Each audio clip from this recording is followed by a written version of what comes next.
मैं आपसे दो तीन चीजें कहना चाहता हूं। पहली चीज यात्रा के बारे में, और जो मेरा अब पिछले 1.5 साल का जो एक्सपीरियंस रहा है। पिछले साल हम भारत जोड़ो यात्रा पे निकले। 4000 किलोमीटर चले, कन्याकुमारी से कश्मीर, और हम सबको, मुझे तो पहली बार हिंदुस्तान को नजदीकी से देखने का मौका मिला।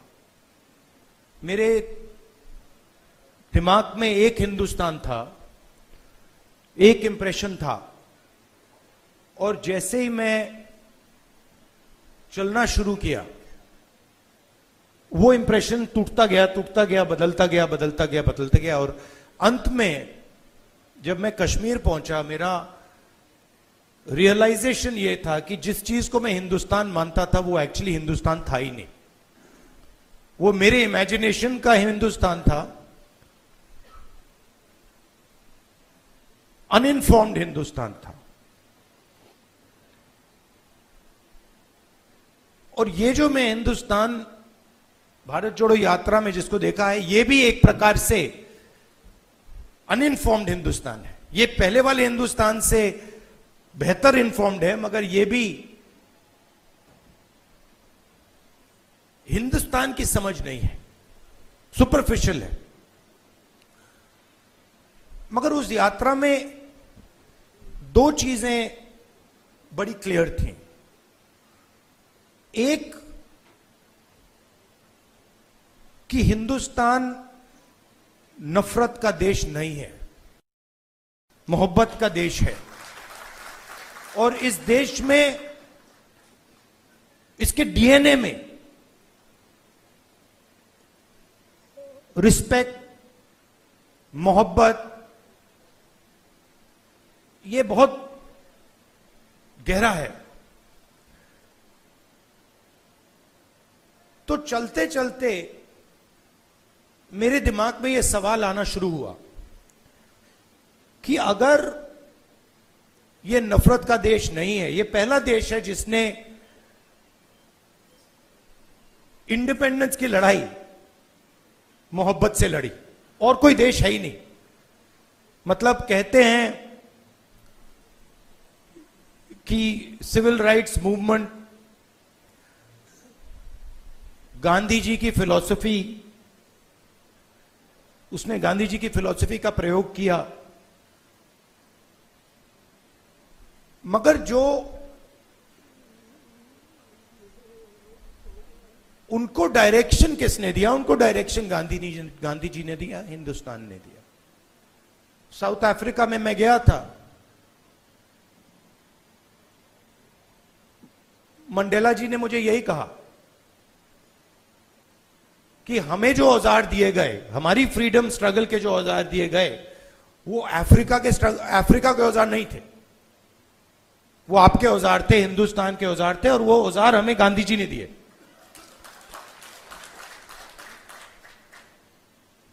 तो जब मैं चल रहा था, मेरे दिमाग में यह सवाल आया कि अगर हिंदुस्तान मोहब्बत का देश है, तो इसमें नफरत क्यों फैल रही है? क्योंकि इतना आसान नहीं होना चाहिए नफरत को फैलाना। हम कहते हैं बीजेपी नफरत फैलाती है, बट कोई ना कोई फाउंडेशन तो होगा, कोई ना कोई बेसिस तो होगी इस नफरत की। तो ये सवाल मेरे दिमाग में था, और आस्ते आस्ते मुझे बात समझ आने लगी कि नफरत का कारण अन्याय है। कि ये देश में गरीबों के साथ, किसानों के साथ, दलितों के साथ, महिलाओं के साथ, युवाओं के साथ, सबके साथ हर रोज अन्याय होता रहता है। 2-3% लोग हैं इस देश में जिनको न्याय का एक्सेस मिलता है। 2-3%, ज्यादा से ज्यादा 5% लोग हैं। उनके लिए कोर्ट्स काम करते हैं, उनके लिए सरकार काम करती है, सारी इंस्टीट्यूशंस में उनके लिए जगह है। बट अगर हम 90% लोगों को देखें, उनके साथ 24 घंटा अन्याय हो रहा है।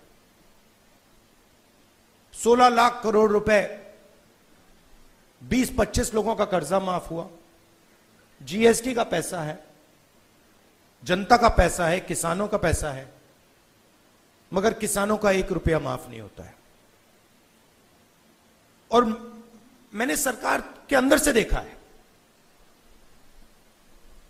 जब हमने किसान कर्जा माफी की बात उठाई, जब हम सरकार में थे, तो रिस्पांस मिला कि यह ठीक नहीं है, इससे किसान आलसी हो जाएगा।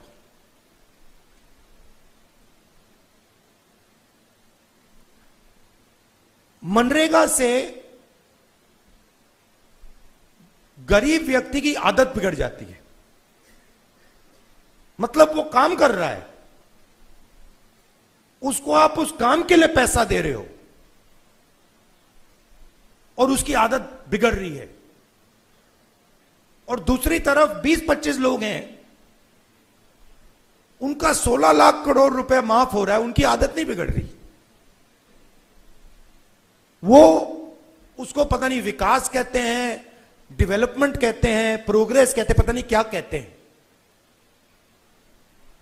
तो अगर आप हिंदुस्तान के धन को देखें और उसको ट्रैक करें तो आपको दिखेगा कि ये जो सोने की चिड़िया कही जाती है, इसका पूरा का पूरा धन किसानों से, युवाओं से, दलितों से, आदिवासियों से, पिछड़ों से छीनकर ये 20, 25, 50, 200 कितने लोग हैं, ज्यादा नहीं है, इनके ओर फनल होता है। तो इसलिए हमने दूसरी यात्रा में न्याय शब्द जोड़ दिया। और इस यात्रा में हमारा फोकस उस पर था कि किस प्रकार का अन्याय हो रहा है। और हर कदम पे स्टूडेंट्स के पेपर लीक हो रहे हैं, किसान को एमएसपी नहीं मिल रही, मजदूर को मिनिमम वेज नहीं मिल रही, छोटे व्यापारियों को जीएसटी से दबाया जा रहा है। मतलब हर स्टेप पे, हर कदम पे लोग आ रहे थे, कह रहे थे हमारे साथ ये हो रहा है। मगर कंबाइंड कॉन्शियसनेस नहीं है। एक व्यक्ति कह रहा है मेरे साथ अन्याय हो रहा है। मेरे पास छोटे व्यापारी आए गुजरात में, उन्होंने कहा कि जीएसटी से, नोटबंदी से हमें बहुत चोट लगी। मगर उसी डिस्कशन में जो किसान के साथ हो रहा है वो उनको दिख नहीं रहा है, वो देख ही नहीं पा रहे। तो मेरे खिलाफ जो अन्याय हो रहा है वो मुझे दिख रहा है, मगर मेरे भाई के साथ जो हो रहा है मुझे दिख नहीं रहा है।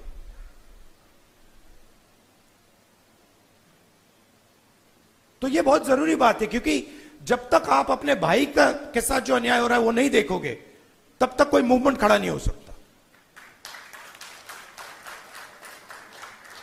मैं जूडो करता हूं और उसमें एक बड़ी इंटरेस्टिंग चीज है। उसमें जमीन पे गिरना पड़ता है, फेंका जाता है व्यक्ति को। तो जब पहले व्यक्ति शुरू करता है तो वो अपने आप को प्रोटेक्ट करने की कोशिश करता है। जमीन पे गिरोगे तो फिर आप अपने आप की रक्षा करते हो। फिर थोड़ा एडवांस्ड होता है, फिर उसको बात समझ आती है, वो जमीन की रक्षा करना शुरू कर देता है। मतलब don't protect yourself, protect the mat. और बड़े मजे की बात दिखती है कि जब आप जमीन को प्रोटेक्ट करते हो तो ऑटोमेटिकली जमीन आपको प्रोटेक्ट करती है। तो मूवमेंट कैसे बनती है?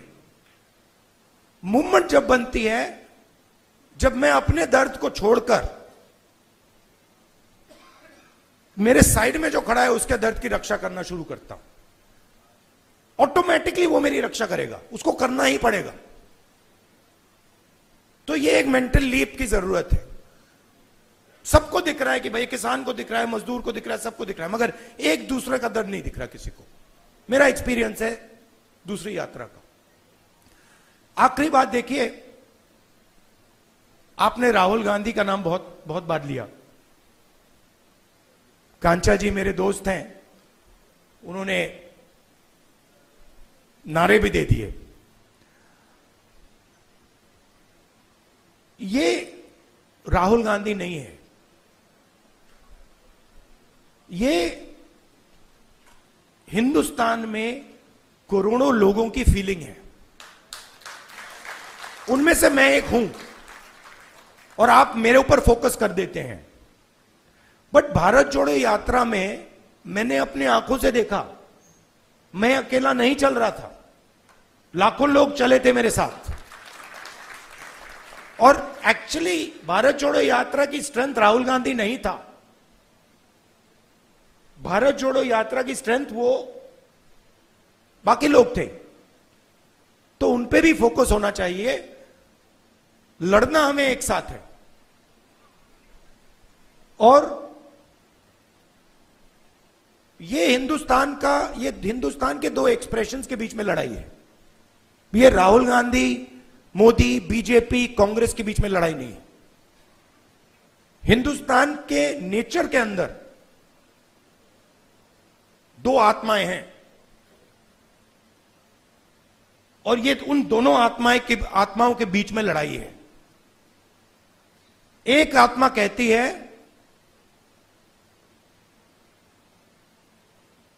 कि हिंदुस्तान बीच से चलाया जाएगा, ऊपर से चलाया जाएगा और सारे लोग ऊपर देख के ऑर्डर लेके इस देश को चलाएंगे। और ये एक सोचने का तरीका है हिंदुस्तान में। बहुत सारे लोग इसको मानते हैं, एक्सेप्ट करते हैं।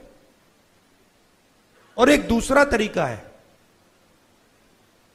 कि हिंदुस्तान को डिसेंट्रलाइज तरीके से हिंदुस्तान के सब लोगों को सुनकर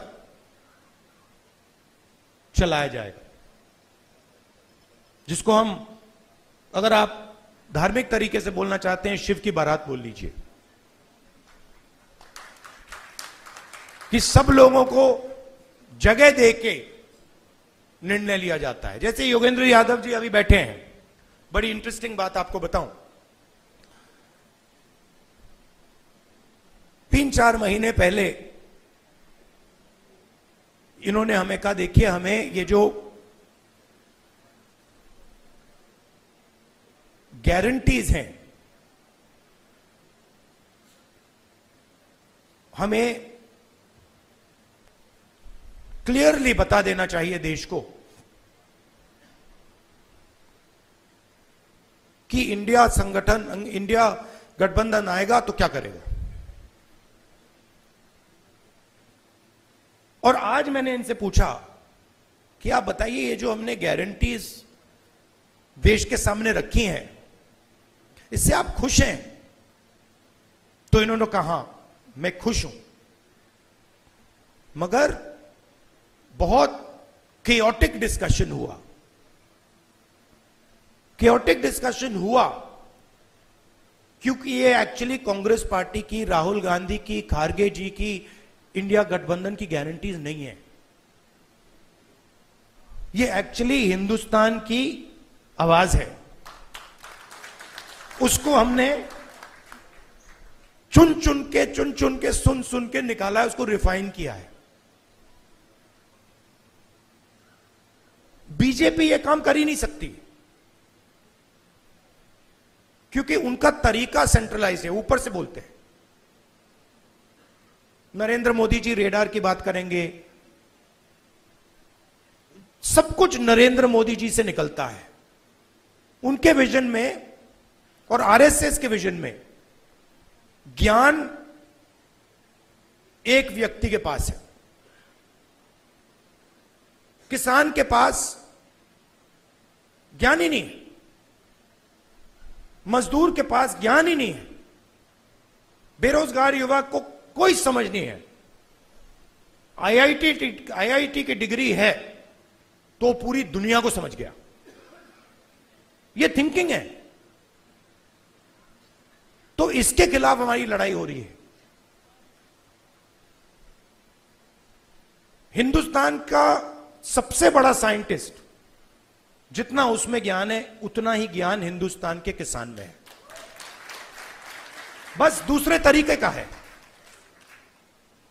मैं बंगाल गया और वहां पे वो महिलाएं थी, इसी यात्रा पे महिलाएं थी, वो बीड़ी बना रही थी। उनके हाथ में जो स्किल थी, बीड़ी बनाती थी वो, उनके हाथ में जो स्किल थी मैंने अपनी जिंदगी में कभी पहले नहीं देखी। मैंने ट्राई किया, मतलब एक बीड़ी मतलब मैंने रोल करने की कोशिश की, नहीं हो रही थी मुझसे। तो वो सालों का, मतलब सालों की स्किल है वो, और उसका इस देश में कोई आदर नहीं हो रहा। उस महिला को आप फाइनेंशियल सपोर्ट दीजिए, उसकी मदद कीजिए, मेक इन इंडिया उससे करवाइए और फिर देखिए क्या मजा आता है।